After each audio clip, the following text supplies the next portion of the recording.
thought Elon Musk was going to be here. That'd be fantastic. We did tweet at him. He didn't write back. No, he didn't tweet back us either. No. He's with that Amber. Someone so, isn't he? Amber Heard. He's busy then. Yes. Yeah, he had the kiss on the cheek. Oh, nice. Yeah, big lipstick mark. He Instagrammed it. Thank you for coming. Thank you for joining us tonight all the way from Queensland.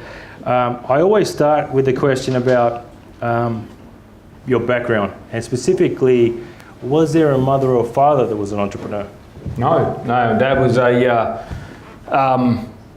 a clerk in Queensland Rail, which is a very large rail organisation in Queensland. He was given the job at 16 years old when his dad, who was a shunter, was run over by a train. Right. So back in the day when you were... You got the promotion. Back in the day you were kind to the family, you sort of took the older son and you gave him a job where the dad just got killed. We've moved on a bit since then, thankfully, right?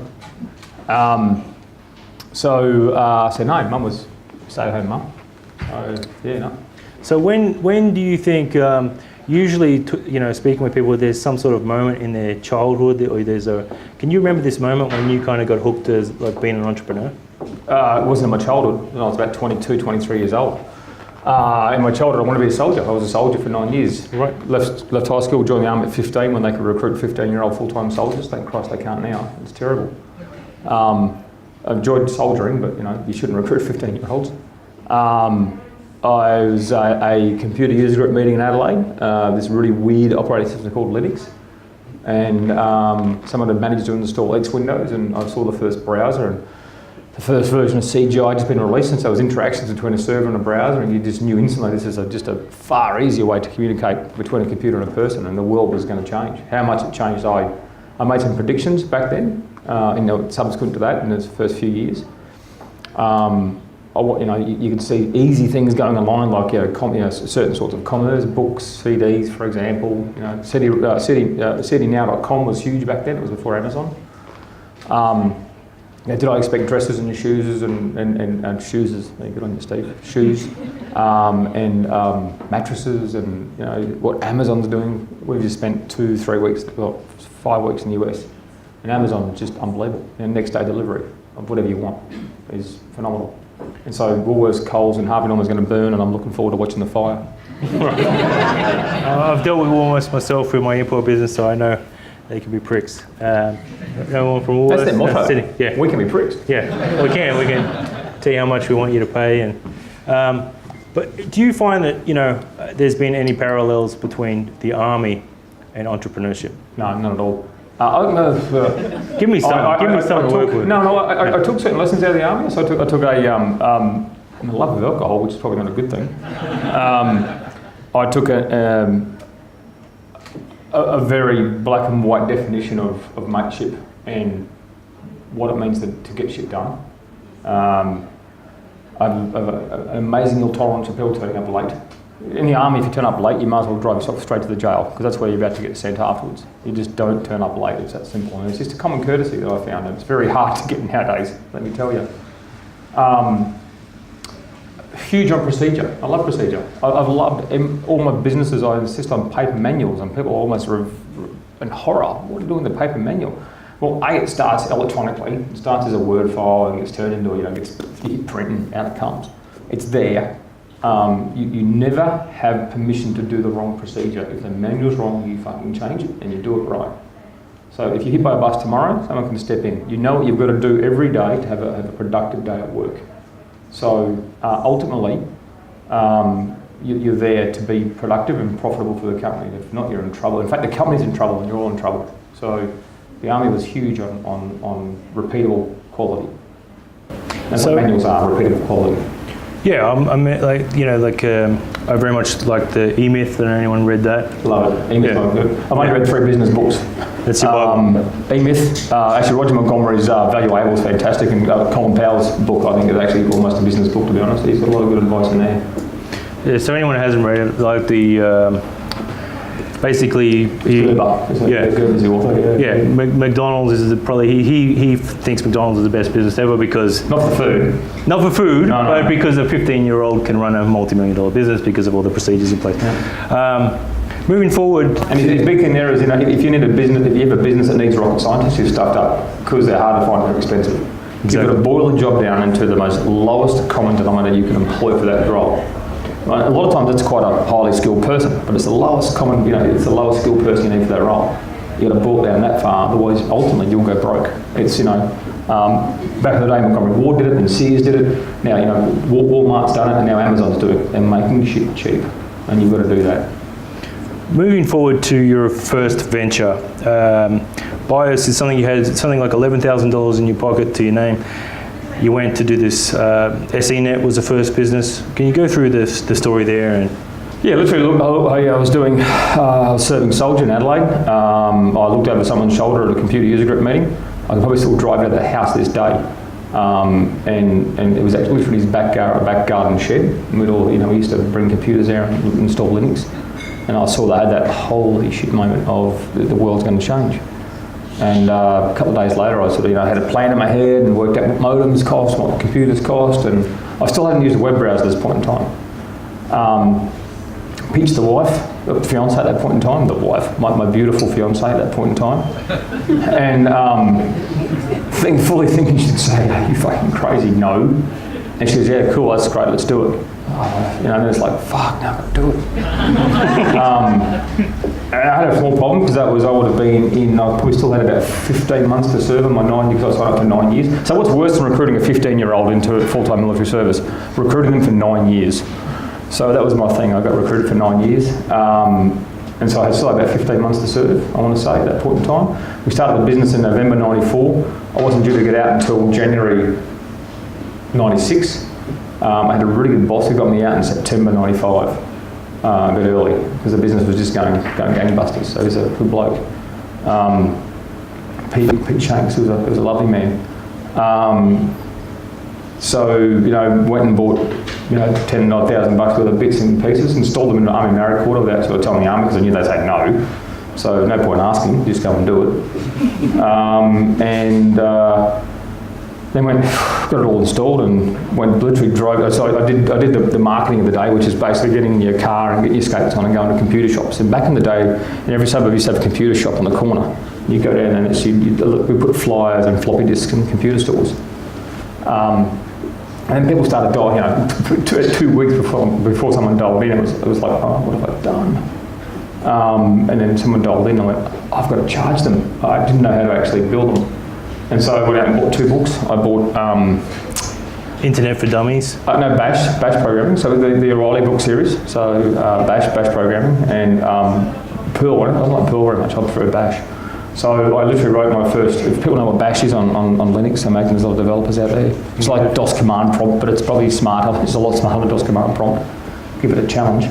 And I wrote a billing system in that, and in some of the afternoons, when people sort of say, I don't know how to do something, it's too technical, I glaze over, I get angry, because literally I had to go and buy this thing called a book, and for the young people, you make that from a dead tree, you make a book. And I read it and went, well, okay, then I started programming, and the thing about computer programming is that if it breaks, nothing blows up. So you just, that didn't work, try it again, change that, oh, that worked, okay, change it, try it, increment, and do it.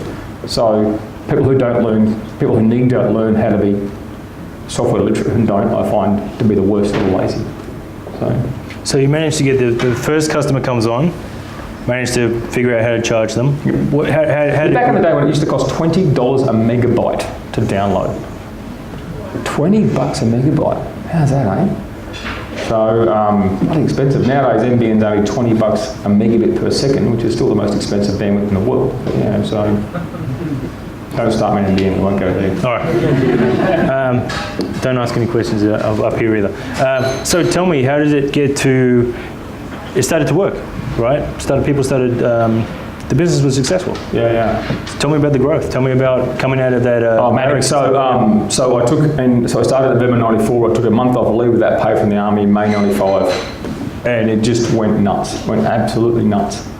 Got back to work in June. Said to my boss, "Hey, love to get out of the Army, because it's sort of, this is pre-wartime Army. This is we had a little bit of peacekeeping in Cambodia and Somalia. For the most part, it was pre-wartime."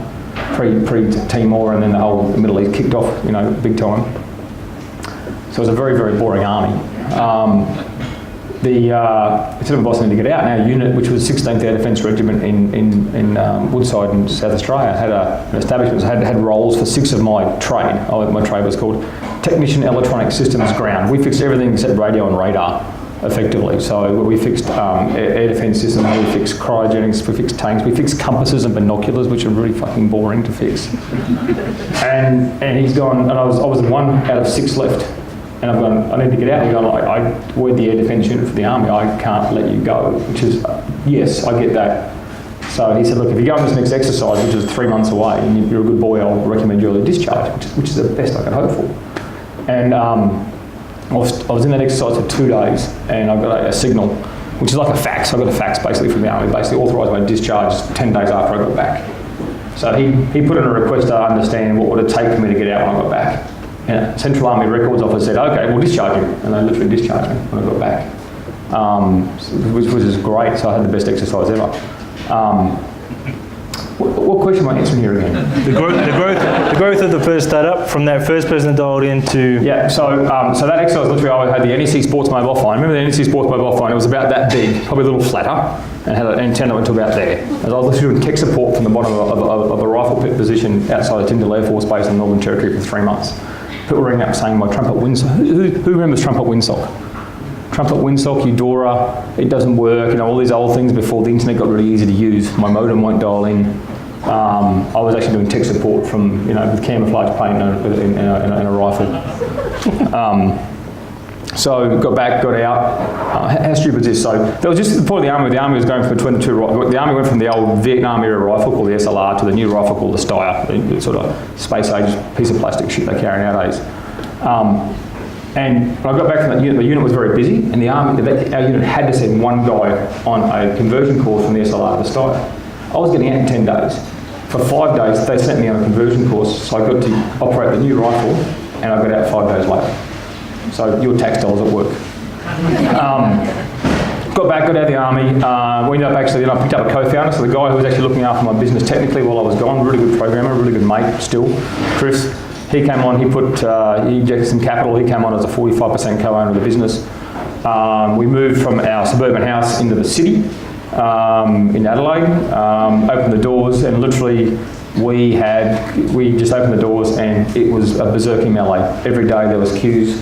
We couldn't sign up people fast enough. We couldn't actually sign up staff fast enough. We couldn't install telephone lines fast enough. It was an amazing time. We back in the days when there was no e-commerce, we actually got an FPOS machine and we cut into the serial cable, jacked into the lines, and got our programmers to work out how to actually fake being an FPOS machine. So you could actually, online, you could actually buy FPOS. You could actually do an FPOS interaction online. We actually literally hardware hacked an FPOS machine to do that. So the FPOS owner didn't really know that, but it was just the easiest thing to do. So we had to make up a lot as we went along. Tell me the story when, and this is quite an interesting story, is Aussie Email knocks on the door. But it's not just Aussie Email, it's Malcolm Turnbull. Well, I never met Malcolm Turnbull. So I sold the business in 99, 2 transactions, 99, 2000. Malcolm Turnbull was the chairman of Aussie Email at that point in time. Sean Howard was the founder. I spent most of my time with a chap called David Spence, who's a very well-respected telco exec, and he was chairman of Vocus. I was on the board of Vocus. We grew that from $40 million to $7 billion market cap ASX 100 company recently. So I didn't meet Malcolm until he, I lobbied him as he must have been a government backbencher in 2004, I'm thinking, at that point in time. So I never met him. Everyone says the press love it, and I tell every journalist, I've never met Malcolm at that point in time, and they released the article, I still sold my company Malcolm Turnbull, and so it's all bullshit. But the wiki that I saw was something like he invested 500k and pulled out 50 million as like in Aussie Mail. Yeah, is that right? Probably, I don't know. Probably. We asked Malcolm. I just think it's probably in his parliamentary disclosure. I've got no idea. I'm not sure how it made 120 mil out of it. I've got no idea. I don't know the Aussie Mail story, mate. It's someone else's story. Get him on. Get Malcolm Turnbull up here as well. That would be fantastic. Come on, tweet that at Malcolm Turnbull MP. We'll get everyone tweeting in a minute. Yeah, I just thought it was kind of cool that our Prime Minister's startup. You should do that, man. You're the head of startup right in Australia. You need to get Malcolm. He's an entrepreneur. You got an email? Can we help us fly the flag? Yeah, we need him. In a heartbeat, I'll do that. All right, let's do it. He needs re-election. He'll do anything to get re-elected. Well, you probably want us to do it in Canberra or Sydney, something.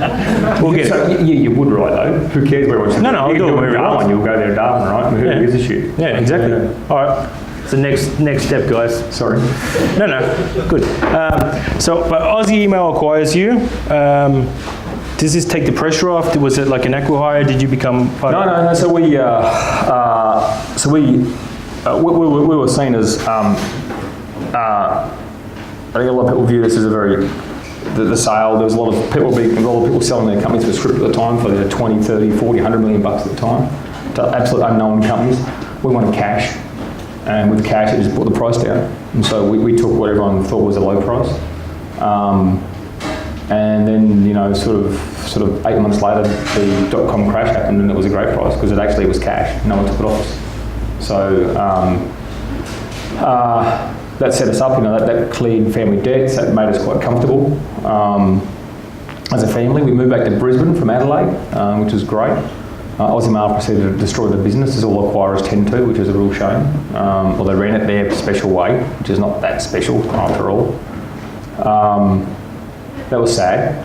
It's good to know we've put up a lot of the staff and some have got some amazing jobs. So we're really proud of the people we brought into the business. Because without people, the businesses are nothing. We had 76 staff, I think about 58 FTEs when we left the business, 35,000 customers. So We'll talk about that for a little bit. Talk about people. I'm always interested to hear how people scale culture. Talk a little bit about the people. And we were young. We scaled culture through one mechanism only. That's it. Yeah. It worked. I'm not too sure it was healthy, but it worked. So we had a very young culture in the company. I'm not too sure it's wise. I'm not too sure you should even promote it nowadays. It's because it's not healthy. But we had a really hard partying culture, and it was good fun. Everyone had a great time. We didn't pay very well, to be quite honest. But we were a desired employer in our community. So we had a very tribal culture, probably very military culture. I respected, you respected your mates, you did your hard work, you turned up on time. There's a boss, right? Turn up on time, or I'll thump you. Quite fun. And we just, everyone just knew what they had to do. We had. The service industries are easy. Look after your customer. Actually put yourself in their shoes and understand what they want. And what they wanted back in the day when internet was really hard. If you think it's hard nowadays, no way, no one. It was so hard back in dial-up days. It was so hard. We had 35,000 customers and 6 tech support staff. 6 tech support desks, I should say, 6 tech support phones. And about 15 or 16 staff in the tech support. And we only ran it from, I think, 6 in the morning to about midnight. So we didn't run 24/7. And we were rated as one of the best tech support lines for ISPs in the country. Because we did one thing. First of all, we understood why our network broke. And back in the days, the computer networks and ISPs were hobbled together with shit because there was no dedicated equipment. We literally hacked it all together. We understood what broke, and if something was broken regularly, we actually went and fixed it. So to ensure that people didn't break down and have to call us. And tech support staff had the one mantra: if you have to sing the customer a lullaby to make them happy, sing them a fucking lullaby. Make them happy. So, but for the most part, knowing what the customer... There's nothing more frustrating than ringing up an organisation you pay money to and they say, oh, what have we sold you? Like, shouldn't you fucking know that? Ultimately, Zendesk, this is what Zendesk does, right? I'm assuming, I know probably a tenth of what Zendesk does. Right? The best in the business. There you go. No, they are. But having, they call them CRMs nowadays, we wrote our own operations and billing systems. And, the customer had to give us one thing, they had to give us their username and a piece of verification information, birthday, address, whatever it might be, right? And then we'd help them. We had some pieces of software that were maybe you can't do nowadays because privacy rules thankfully prevent you from doing it. So we logged every DNS request a customer made. So we intercepted the DNS request, we sent it to our DNS server and we resolved it for them. And we logged it against their username at that exact time. The same for their web requests, the same for their mail requests, the same for their password requests and other bits and pieces. But when they rang up and said, oh, I can't get to Yahoo, the guy could look at their username and go, sir, you're typing in Yeehaw, not Yahoo. That's how much, and literally a 10 minutes call turned into a 1 minute call, hang the phone up. That's why you're going to have 6 phones. So treat the customer like you want to be treated yourself. It's such service, it's such a dead thing. people look at service as a cost centre. If you do it right, it's a revenue centre because it just generates positive responses. So people are very, and in that, because some consumer customers are horrible. They are some of the most disgusting people. So that's all of us, right? You take your angst out on your provider. So you got to have some pretty solid people in there with some decent personalities to get through that. And the beer. Well, the beer's after work, not during work. No. So, Almost. Well, I don't think so anyway. No. Going back to this, so you said you had a decent sale, got cash, you went back to Brisbane. What was next? So I bought a boat and went fishing. I was determined never to get into business ever again. That lasted about 6 months. I went and, tried to get a couple of jobs. Ended up getting a job at AAPT. Amazing times. So my recollection is, I might have these dates wrong, but the day I started. Sorry. So the job, you went for a job, right? As a network technician, I was there to I was actually working for AAPT, installing. But didn't want to be an entrepreneur again. You thought, not this time around. Yeah. Absolutely sick of that. My job was to install a Commonwealth Bank ATM network. Was to basically install new software in the ATM network, which might sound easy. I can tell you it wasn't. But it was the Monday, Tuesday I started. Leighton Hewitt beat Pete Sampras in the US Open. So I've walked into the floor in Brisbane, there's a building, I've walked in there, and the huge big secure floor, all the doors are propped open, and then in the big network operations centre where all the big map of the world is placed up there, all the telecoms operations are going on, it's the TV with Leighton Hewitt playing Pete Sampras. And for the first 2 hours, my first day, I watched Leighton Hewitt beat Pete Sampras. And what happened the next day? Anyone recall? September 11. So, and so all the next day, September 11 played out in this big, so for the first 2 days I did nothing. And I thought, this is really shit. As a person, I used to really respect, giving someone a valuable work day. I loved it if you have an employee who turns up at 9, and at 5 to 5 they go, holy shit, I've got to go home. Hasn't it been a quick day? That's the sort of day you want your employee. Fun, fulfilled, getting into it. Shit, I've got to go home. What a great day.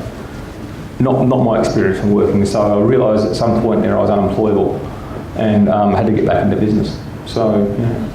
So you're on the boat for about 6 months. Said, "Fuck this! I'm going to get back in the workforce." Well, I was on the boat for 6 months. I had the boat for a while, and I was fishing probably 3 times a week. And I started going, I'm getting a bit bored of fishing. Which then it was like the devil touched the back of my head. Getting bored of fishing, that's terrible. So I went and to try and get some work, to get some other stimulation, I suppose. And it worked out that it wasn't me. And so what was the next business? A company called Pipe Networks. So caught up with an old bloke I went to school with, Bevan Slater. He's doing exceptionally well in telecoms now. And we ended up founding a business called Pipe Networks. That was in November 2001. We founded that. Remember this date from memory. I think it was 11th of November 2001.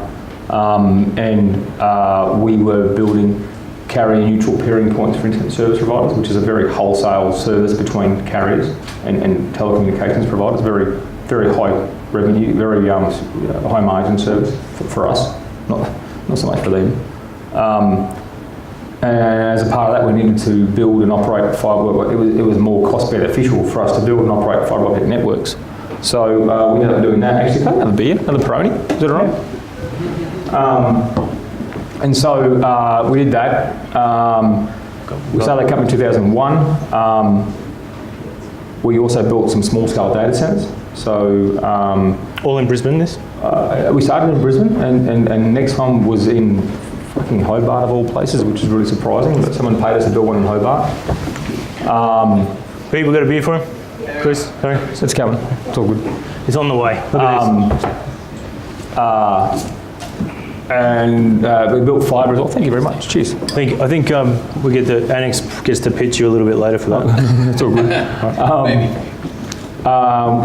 So we built small stuff. We had a customer of ours, Double INET. I knew Michael from back in the Internet days. We actually co-founded the South Australian Internet Association together. He came and said, hey, can you build us data centres in Hobart, Sydney, Melbourne, Adelaide? There was 4, I want to say. Yeah. So we did that, and there was a foundation customer. He paid us like 3 years of rent up front for us to go and do that. And then when we just started, we couldn't, we had a really simple approach to business. We didn't have a retail customer, we had a wholesale customer. So companies like Double INET, TPG and Tenode and all the ISP, the 700 ISPs that used to be in Australia were our customers. and we would price from what we call cost up as opposed to pain point down. So back in the day, like to get high-speed telecommunications from this building, for example, to across the road from Telstra, might cost you $8,000 per month for 100 megabits a second. In reality, it costs a good deal less than that to provide. So we'd go, and literally for us to build that, it probably cost us $40,000 to build and maybe $200 a month to operate. So we go, okay, you pay us the $40,000 up front and we'll charge you $500 a month. So, but we wouldn't just install one piece of fibre optic cable across the road, we'd install 144 or 600 pieces across the road. So the next customer we could add to that and add to that. So we built a network, we bootstrapped a fibre optic network by basically charging customers up front, give them a better deal by saying, okay, what's our cost base? Let's make a profit, as opposed to what do they hate paying? Let's just charge them less, because that's disrespecting customers. Nice. Sounds like a great business. It was amazing business. You can only make more money by selling drugs. It was fucking fantastic. So I'm guessing, given the story, what TPG kind of caught on to this, or not caught on to this? There was a lot between there. So we did. So we got into. We started with the peering points. Then we did the data centres. Then we got into the fibre optic cables. We had INET came along again and actually said, "Can you build out to? We have these 97 telephone exchanges around Australia. We've got all these DSL subscribers. Can you build out there so we can actually provide ADSL 2 services as opposed to Telstra's ADSL 1?" So no one knows that we actually went and raised $16 million from public. We listed the company in 2005. We raised $16 million from the public. We did a project called Red Eye, which is, everyone thought it was REDEYE. It was REDII. It was a little internal joke. It was an INET project. That was our joke. It was a pretty sad one. We raised $16 million. At the end of it, I think we ended up doing about 108, 109 telephone exchanges. We hit 4.5 million Australians end up getting a service downstream, where before that, all they could get was a Telstra 1.5 meg service. As soon as INET went in there and they put a 24 meg service in, Telstra flicked the switch and turned all their services to 24 meg. This is what competition does. So for $16 million, 4.5 million Australians got 20 times the speed. So just think about that in the context of a $47 billion spend on NBN, and that's why you don't get your started, because I'll never stop. So we built a lot of fibre to Telstra exchanges to enable a lot of other providers to get into those exchanges to provide a competitive service, and that was a lot of fun. So we did the fibre. Then in 2006 or 2007, I want to say, 2007, a chap called Greg Bader, who's now got a company called rent.com.au. He was the CTO of INET. Greg's a great guy, ex-Air Force, but don't hold that against him.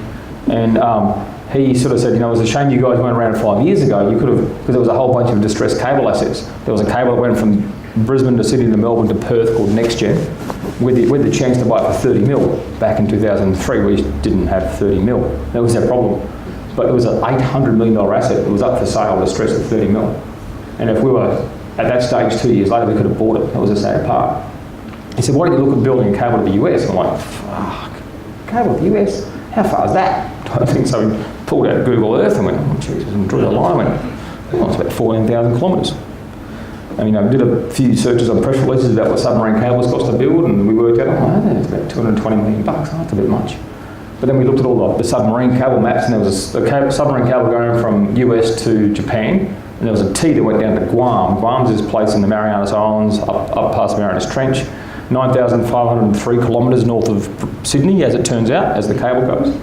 And back in the .com days, a company called Tyco built this system and stopped at Guam. They've got to come down. They went bankrupt in the meantime and didn't get all the way down, but someone took it over. So we contacted the new owners and went, hey, what if we built to Guam? Can you give us, this cable's doing nothing. We'll give you whatever you want. So we built from Sydney to Guam a submarine cable. Yeah. So what's the advantage coming out of the US, sorry? That's where the internet is. Sorry. Is that good? So Asia's big, Europe's bigger-ish maybe, but it's US. Everything's hubbed out of the US. So there were submarine cable systems in Australia. So to give you some idea, this is competition again. So this is why NBN's bad. NBN's bad, tweet that. When we started that, to buy a unit of capacity, where a unit is what they call a 10 gig IU, so 10 gigabits a second for the life of the cable, which at that stage was about 22 years, it was about $100 million. To go from 10 gig from Sydney to LA on the competing system called Southern Cross was about $100 million. We did a press release about us building a submarine cable system, and it fell to $80 million. By the time we actually got the cable wet, we put the thing in the water. So it wasn't turned on, it was an 8-month build process. It fell to like 23 million bucks. So you're getting ripped off, right? This is what competition can do, which is why, if you think the answer is a new monopoly, you don't get how life works, right? It fell $77 million because we actually competed with them. How much money were they making beforehand? So we built a submarine cable from Sydney to Guam, up through Bismarck Strait, through PNG, the whole thing.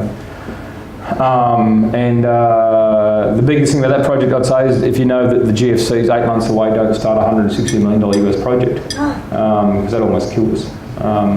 We were sort of weeks away from insolvency. It would be a good description. So some really good customers and suppliers come in and help us out. So yeah. Well, if you don't mind elaborating on that a bit, I mean, we've got a lot of startups in the audience, and it's always good to learn from failures. What are some of the things you could have done different, or what were some of the things you fucked up that could have done different? No, but, what were some of the learnings? I think in respect to the PPC one, the cable project, it was the fact that we didn't have our sales pipeline nailed down enough, and we took a risk, and entrepreneurs take risks. So we took a risk that the bankers would come through. We had advanced term sheets that weren't quite signed. We had advanced sort of customer contracts that weren't quite signed. And we were happy to proceed, and because we spent $40 million in equity, which I'm pretty sure we borrowed from memory, on the initial works, and we just owed that last 120 mil, which all of a sudden no one was going to pay us.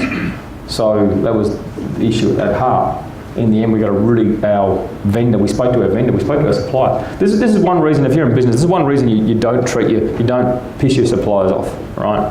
Your suppliers, you can treat your suppliers like a bank once.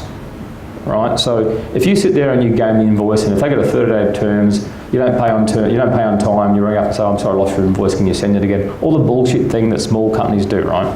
That's terrible. You're screwing someone else around. But you can do that. If you've got a good supplier you've paid on terms, you can call on them once for a deal.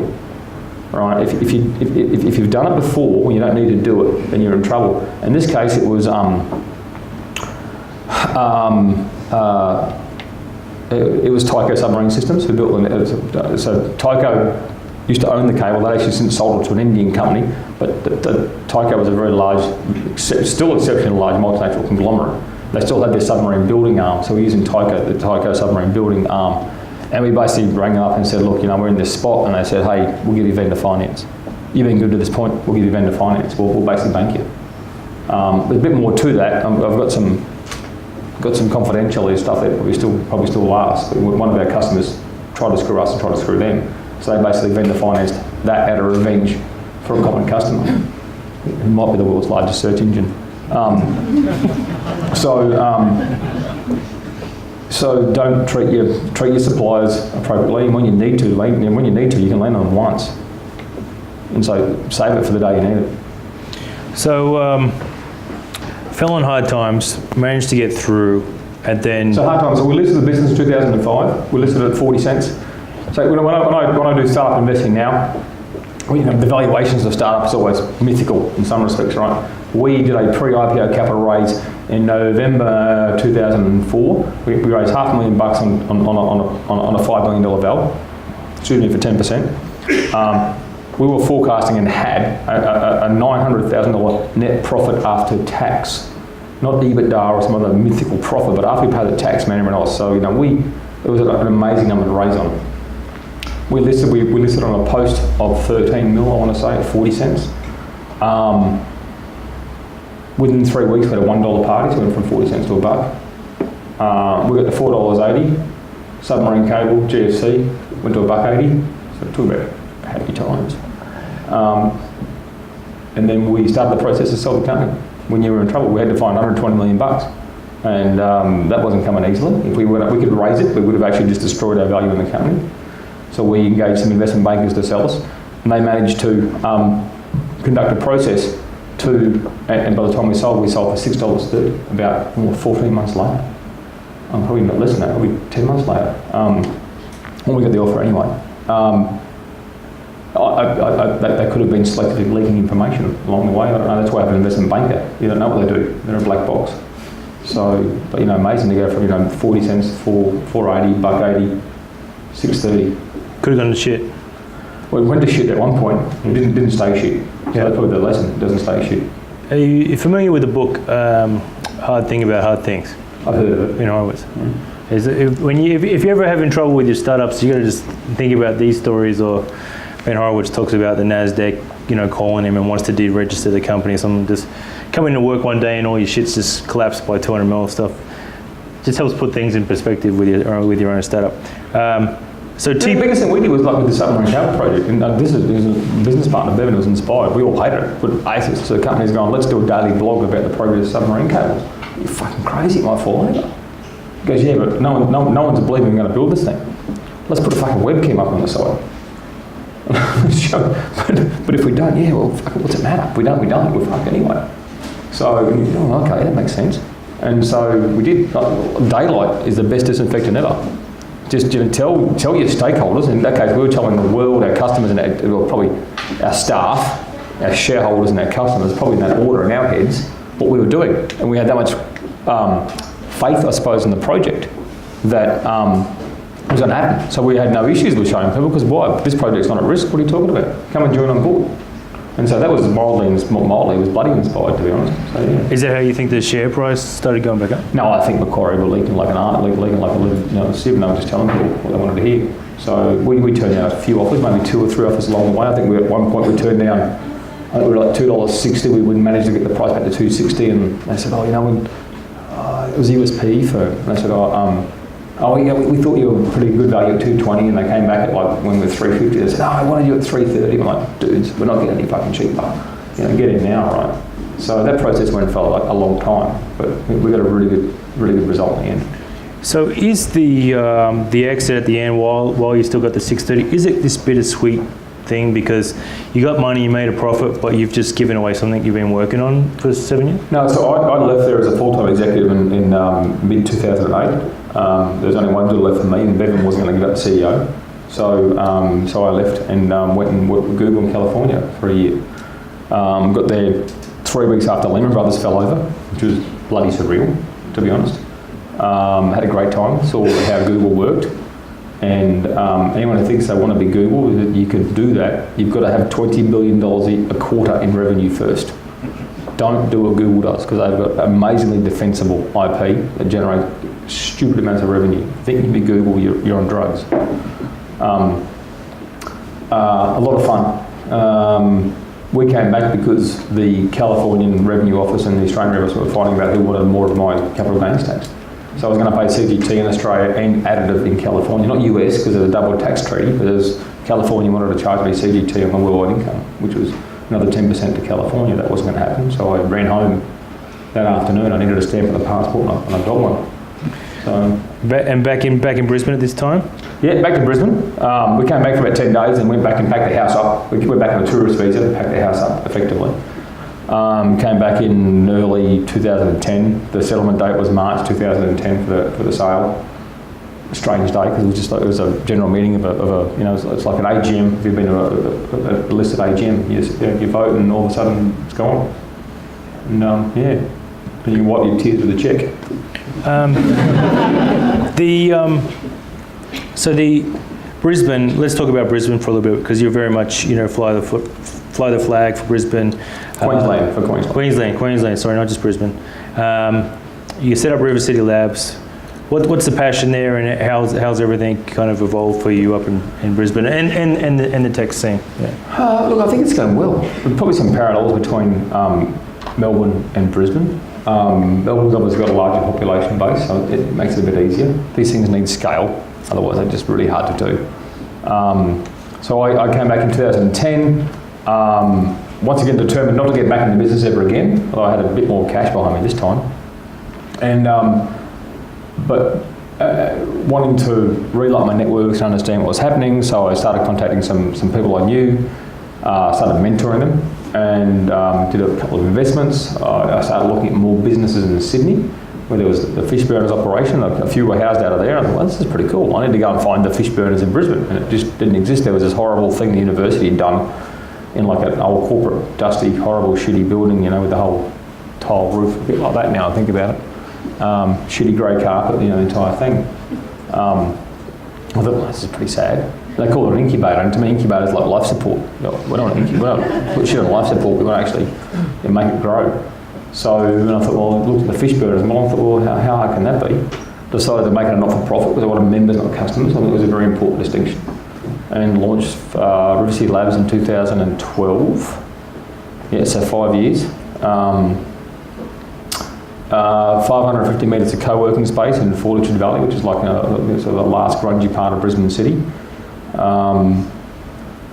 We're moving now to down the road to a place called the Startup Precinct, which the state government is sort of sponsoring in some respects. That's 4,500 square metres, of which we are 1,300. We're 1/10 of 1,300 metres. Wow. So Brisbane has a scene going.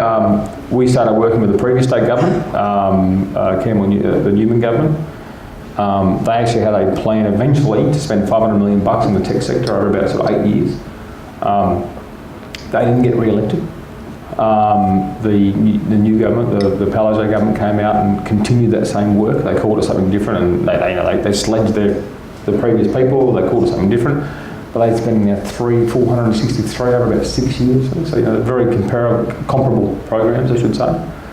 Lots of good things. The Startup Precinct, the Office of Chief Entrepreneur, Hot Desk. They're funding about 5 accelerators through the state. There's a bunch of really, really cool shit going on. So they've really embraced it. They need to. We're a state where more than 50% of the people live outside the capital city, which is the only state in Australia that happens. We have an amazing amount of natural resources: coal, gas, fishing, farming, all those sorts of bits and pieces that people hate. So, but all the things that actually sustain Australia and give us our standard of living. So we've got our challenges and we've got opportunities in Queensland. And I come from the middle of Queensland. I was born in Cloncurry. If you know where that is, the Walkabout Creek Hotel in Crocodile Dundee wasn't in the Northern Territory. It was in Queensland at a place called McKinlay, about 80 kilometres south of where I was born. So I was born out that way and grew up in the coalfields in Emerald, where there's 1,700 years of thermal coal supply for the world. 1,700 years of world thermal coal supply. We can really bore this planet, can't we? It's going to be fantastic. Fantastic. So you touched on investing and getting back into that. Do you like being the investor more than the entrepreneur? I've been an entrepreneur a while. So I've had 2 businesses. I've had pipe and I've had SNet and pipe. People call me an entrepreneur. I'm an ex-entrepreneur with the best description for it. I much prefer to invest in people and watch themselves knock themselves out. So there are a few things I do differently. I ask questions, what would you do differently? And the reality is, if you like where you are now, you shouldn't change a bloody thing, because otherwise it's just not going to work right. That's just butterfly effect, call it what you want. But I went from, I got out of the army at 24 years old, where I was probably looked a bit like I do now, about sort of mid-80 kilos. I got to 130 kilos, put 50 kilos on. I just got so unfit, it was amazing. And so don't do that. You've got to preserve your health. I'm sure that's going to hurt me later on. It's hurting me now, let alone later on. So one thing I would do differently is look after my health. I didn't do that. What was the question? The investing side of things. Investing. So I very much therefore enjoy watching giving. I don't give money to anybody except my wife. I invest money in people. I buy equity effectively. And I watch them knock themselves out and make themselves fat and unfit, which is fantastic. So from, got to talk about Shark Tank, it's the hashtag we use tonight. How did the opportunity for Shark Tank come up, and tell us about your involvement in the show and what you're... Yeah, so I had an unfortunate meeting with with some politicians, senior politicians in Brisbane, Premier and his idiot treasurer, and had a half-hour meeting, which is exceptionally generous, and there was a professor of entrepreneurship, an idiot professor of entrepreneurship there from QUT, and I spent 25 minutes, who never, as I learned later on, had never been outside of fucking university his entire life. I had to defend my track record with in front of this guy. I'm like, this is fucking ridiculous. And I thought, well, I've got to do something. I've got to increase my profile. If I'm going to do this stuff, I've got to at least not have this argument and get this muppet out of the room. And so I got a PR firm on it. I need to increase my profile. I wanted 5 articles in mainstream newspapers or radio or TV every month. That was the target I gave them. And a week later they came back and said, "Oh, Steve, we found this opportunity for Shark Tank." I said, "No, I saw that too, and I don't want it because I'm a massive fan of Dragons down in the UK." And I heard there was a Shark Tank. I think I went to iTunes and got the first episode of that, first episode. And the first season is terrible. US Shark Tank. They're vicious. They're horrible. They're angry. It's really quite an aggressive show. I didn't even finish watching the first episode. I thought, "No, I hate that." And I said, "No, don't want to borrow Shark Tank." The PR firms come back and said, "No, they're sort of, you need to watch the latest season, which I think was season 3. It's a lot better." And they're trying to put that somewhere between Dragons and Shark Tank. That's what they're aiming for. I said, "Oh, okay, I'll give that a go." And so I came to do the audition. And that day I was actually doing some flight training. I'm a mad keen aviator. I bought a new plane. Not a new plane, I bought another plane. It's quite an old plane. And I had to get some training done. So I come out to the airport and it'll take 10 minutes supposedly. I'm out there waiting for the training to happen, and the instructor's in the aircraft and he's going to start the engines up. And if you ever know anything about aircraft engines and turbo engines, they're quite sensitive. If you don't start them right, you set them on fire. And that's what he did. So, your plane, your plane. Oh, it's not like a flame fire. It's like you overheat it and you basically cook the engine from the inside out. It's at 5,000 degrees Celsius, so it's not very good afterwards. A bit like the Singapore exploded, Qantas QF32 over Singapore. And so I'm like, I talk too fast and I slur my words. So I gave myself about 10% chance to get on this TV show. So I thought, they're going to hate me. And I'm sitting there, literally in the audition tape, you can see the fucking smoke coming from propellers in the background. And I'm just like looking filthy down the lens. I'm so fucking dirty. In the end, because the instructor started the engines and I didn't, he was covered by insurance because he had more than 30 hours of turbine experience and the whole thing. It was called a hot start. And so the insurance company paid for it, so I got new engines. Just took a year to get the fucking new engines. I got new engines. And so I'm just dirty, filthy, absolutely livid. And they rang up about a week later and said, we were after 5 sharks. You were the 6th death shark. Oh my God, fuck off. That's what you tell a 10-year-old, right? So they haven't done this bit on you. So just tell them shit. I tell people this shit all the time. Just tell them shit. I had 10 board members ring up saying, no, it's not true. Like, it's your fucking TV show. Do what you want with it. Stop, fucking leave me alone. Fucking hang the phone up. And I sort of forgot about it. About a month later, I got a phone call. And my PR guy. And he said, do you want to be on Shark Tank again? They rang to be on Shark Tank. Doesn't it start? This is on Tuesday morning. I was actually flying. I'd actually landed in Melbourne on the plane at 9 in the morning. Do you want to be on Shark Tank? I said, doesn't that start like next week? No, Thursday. So I had fucking 2 days notice. So I rang the wife and said, I want to be back on Shark Tank. She's going, you're going to do it, aren't you? I'm like, yeah, I'm thinking about it. She's like, got a bit of shit and said, you know you're going to do it. So, and literally that was Tuesday morning. By Wednesday afternoon, I was in frickin' R.M. Williams, Bondi Junction, getting fitted out for clothes, and Thursday morning I was in front of the press. I'm like, fuck, how did this happen? Awesome. So, yeah. No more trouble with the profile after that? No, it took care of itself. So, yeah. Tell me a little bit about your experience with the show and some of the investments you've taken and your life after that. Season 1 we did 8 on-air investments, 6 survived due diligence. Season 2 we did 12 on-air investments, 3 survived due diligence. And Season 3 airs in a few weeks. I'm not allowed to tell you what that is.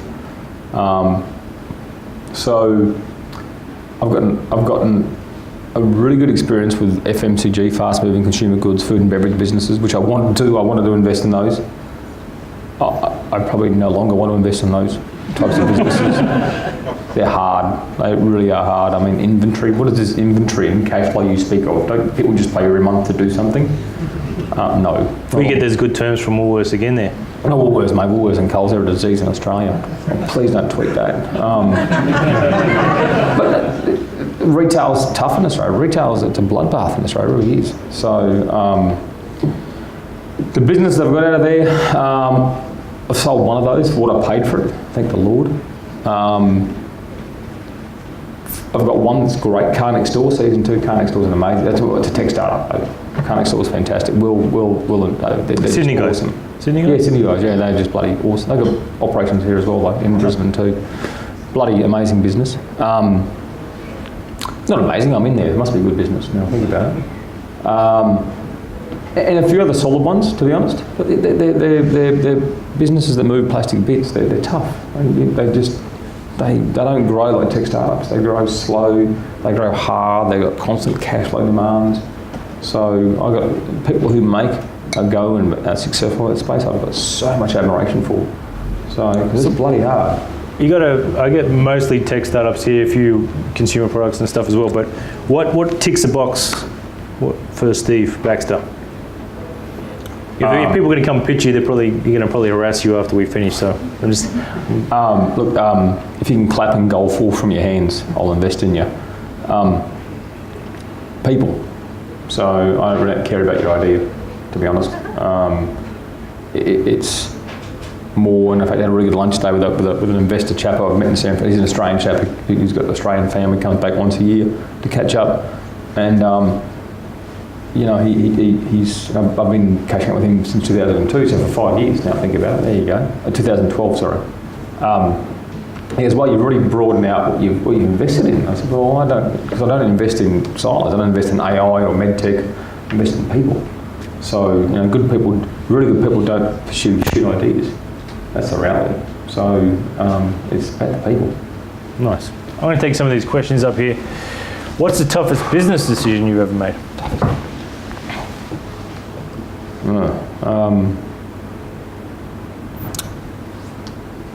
You're faced with tough decisions every day. I've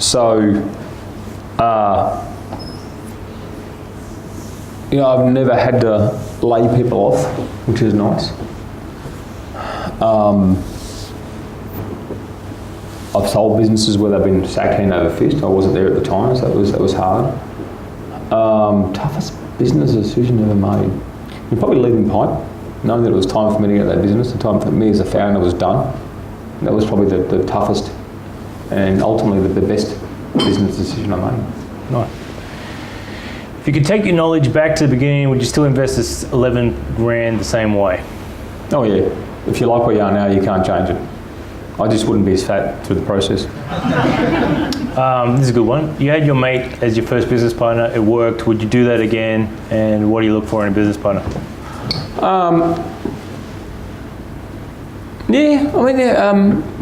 That's more fortuitous, if you know what I mean. I suppose it was there at the time.